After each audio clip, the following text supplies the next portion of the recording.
Nigeria's former top military chief is struggling to meet a tough bail condition granted him last week. A federal judge last week ordered Alex Bade to be remanded in prison custody until he is able to meet a $10 million bail bond before he can regain temporary freedom.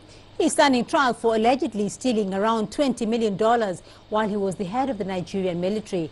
Bade is only one of several senior serving and former military officers being accused of diverting money meant for the purchase of arms to fight Boko Haram. CCTV's Deji Patmos has more on that story. At least 15 serving and former senior military officers are being investigated over their alleged involvement in what is now known as the $2.2 billion arms scandal in Nigeria.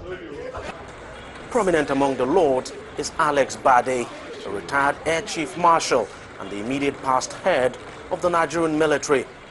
As Chief of Defense Staff, he oversaw Nigeria's fight against Boko Haram, and it was in the course of his assignment that the Economic and Financial Crimes Commission now says he stole around $20 million, money meant for the purchase of arms to buy choice property for himself and his son.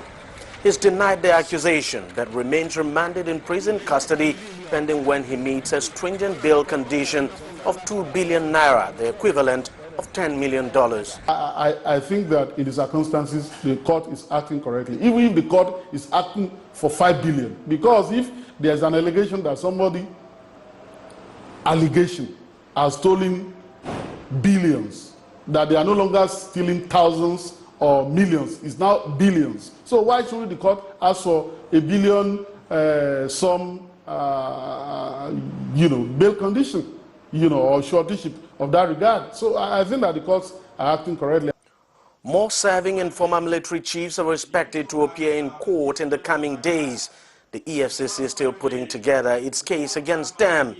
Never has so many military officers been accused of massive corruption.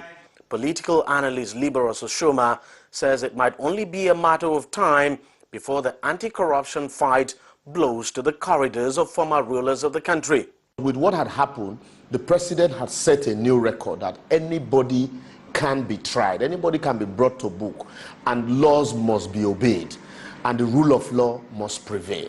And Nigerians are very happy about that.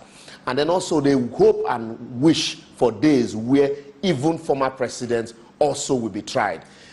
Former vice president, former political leaders would also have their day in court, and not just have their day in court, and if found guilty, sent to jail and funds refunded. President Muhammadu Buhari campaigned on the promise that he would root out corruption from the country. Now, few had expected the military would be affected, but it since emerged that corruption is part of the reasons Nigeria has not been able to defeat the Boko Haram insurgency. The present government now says it is more than determined to address the problem and, of course, ensure that every stolen fund is not only recovered, but that the thieves are made to face justice, no matter how highly placed they may be. Deji Patmos, CCTV, Lagos.